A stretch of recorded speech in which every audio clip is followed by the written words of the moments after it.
Olá pessoal, bom dia, tudo bem? Passando aí aqueles acontecimentos intensos da sexta-feira, a gente pode voltar agora ao assunto do novo ministro da Educação. E aí já começa mais uma polêmica, mais uma encrenca, porque descobriram aí que o novo ministro da Educação, Milton Ribeiro, ele tem um grande problema aí aos olhos dos analistas, que é ser cristão, né? Então o pessoal procurou defeito nele ali, achou um defeito que para eles é imperdoável, né? Ser cristão. E a gente fica pensando por que ser cristão é um negócio que gera tanta ojeriza da parte de muitos aí que analisam o cenário midiático, político e social, né? Talvez um dos títulos de um dos livros mais importantes da sociologia, né? É a obra fundadora da sociologia. O título da obra é A Ética Protestante e o Espírito do Capitalismo, seja um pouco elucidativo, uma vez que mostra que, aos olhos de um dos pais da sociologia, o espírito do capitalismo está calcado dentro da ética protestante. Isso faz com que a ética protestante, sendo o fundamento moral do capitalismo, se torne assim o alvo de alguns dos esforços contra o capitalismo, uma vez que se você derruba essa ética protestante, que é o fundamento do capitalismo, você derrubaria o próprio capitalismo. Ou se a gente voltar um pouco atrás, na obra Origem da Família, da Propriedade Privada e do Estado, do colega, parceiro de Karl Marx, o Friedrich Engels, você vai ver que nessa obra ele diz que a primeira propriedade privada que existiu foi a mulher, né? No dia que um homem falou, essa mulher é minha, ela é minha esposa, exclusivamente minha, ninguém toca nela.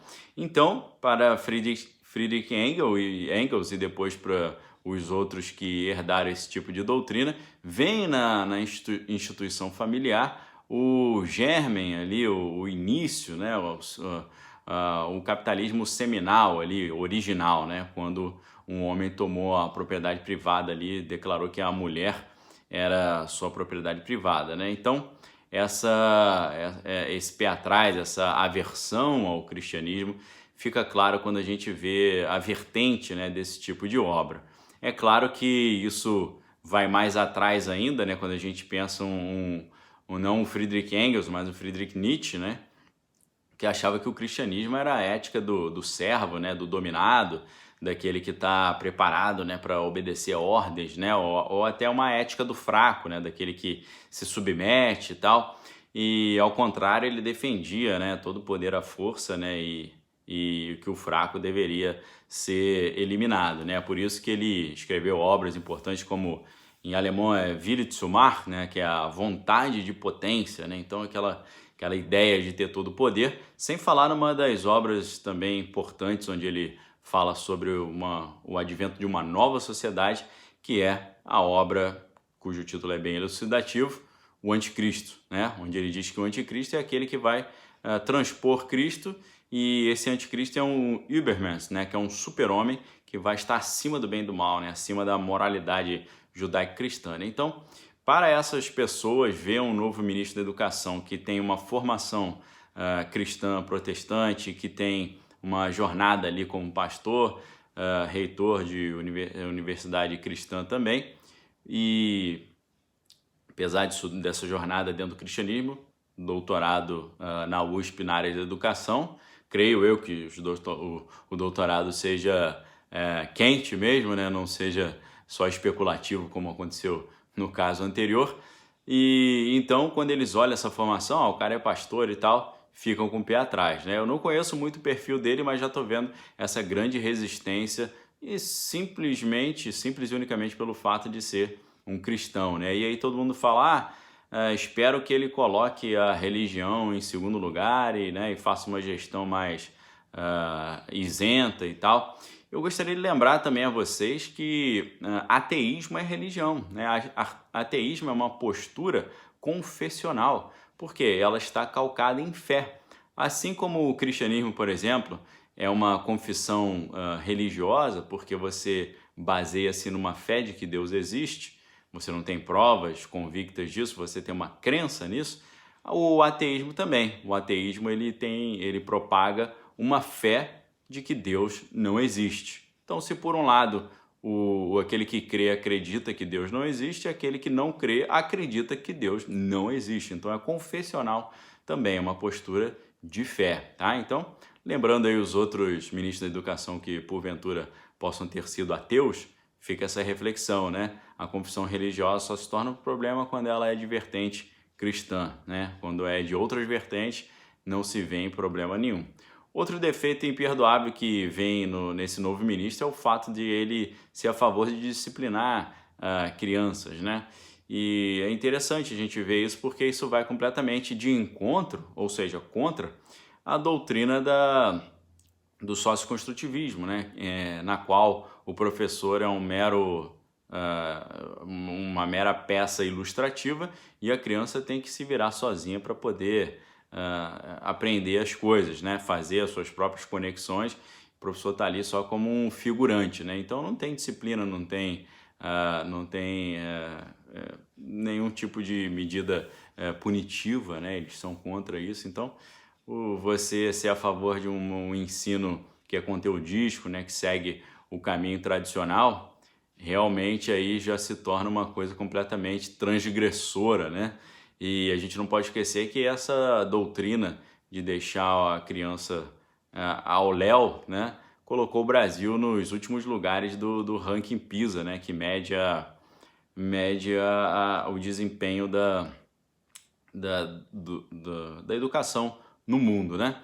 E quando a gente olha, né, a questão do Ministério da Educação, tem outros aspectos ali que fazem esse ministério ser completamente cobiçado, né? Primeiro, que é um ministério que tem um orçamento gigantesco, né? Começa por aí, são montanhas de dinheiro ali que estão à disposição para serem utilizadas, né? Isso, claro, vai fazer os olhos se abrirem de uma forma monumental.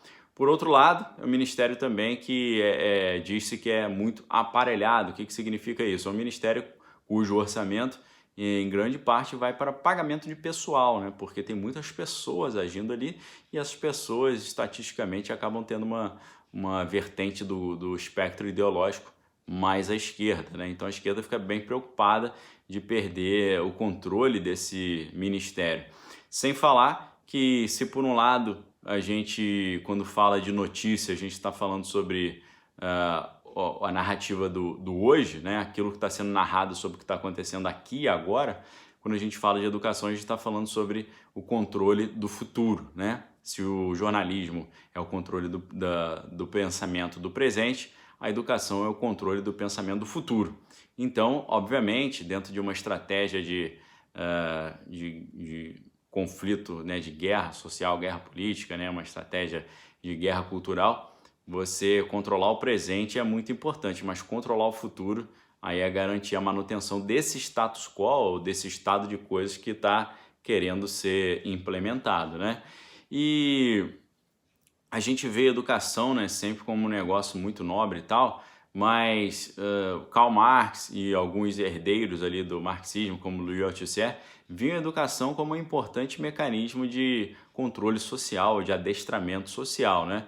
Karl Marx falava que um dos 10 passos para a implementação do socialismo era a instituição do ensino público, né? Apesar de que o filósofo e antropólogo francês Pierre Clastres falava que a instituição do ensino público, porém obrigatório, poderia ser visto como um dos maiores exemplos contemporâneos da dureza da lei, né? Ou seja, da disciplina sendo implementada. Isso está no livro Sociedades contra o Estado, tá? Se alguém quiser pesquisar depois. E aí é curioso, né, que apesar de, segundo o currículo apresentado pelo novo ministro, né, eu não vi o diploma, não sei exatamente se é convalidado, né, esse diploma, mas segundo o currículo que foi apresentado, o novo ministro da Educação ele é doutor em Educação pela USP, como eu falei para vocês. Mas aí como é que ele é apresentado pela grande mídia? Especialista em religião. Interessante isso, né? Eles esquecem essa formação específica que ele tem na área e privilegiam só a jornada cristã ou religiosa ou confessional, né? Lembrando aqui que ateísmo também é uma postura confessional para quem acha que é ateu e não opera dentro do seu quadro de pensamento, o seu quadro ideológico dentro do universo da crença. Opera sim, porque isso aí é crença. E é claro, né, só para pontuar, quem não crê em Deus, mas não quer entrar no universo da crença, não se auto-intitula ateu, mas se auto-intitula agnóstico, ou seja, aquele que não tem conhecimento sobre esses assuntos e também não quer ter, tá certo? Então, pessoal, vamos ficar de olho nesse discurso que está sendo montado, tentando desqualificar o novo ministro pelo fato de ser cristão e tentando colocar o cristianismo como um demérito, né? E a gente sabe que isso aí é uma postura que, infelizmente, é muito recorrente dentro desse universo aí ideológico dominante, né? Presente, majoritário dentro do cenário do ensino e da comunicação, a gente pode dizer não brasileira apenas, mas global. Tá certo, pessoal? Então, reflexão de domingo para vocês aí, vamos ficar de olho.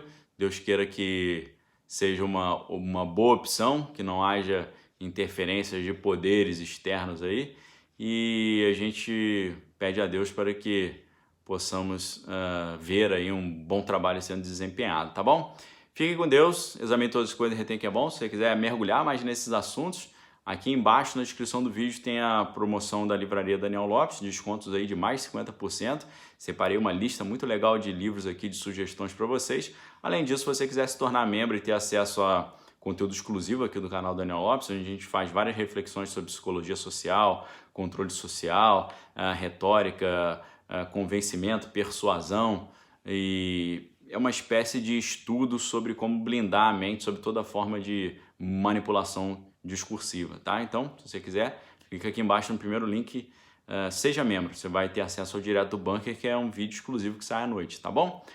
Uma ótima semana que se inicia para vocês, fiquem com Deus e examinem todas as coisas, retém que é bom. Valeu!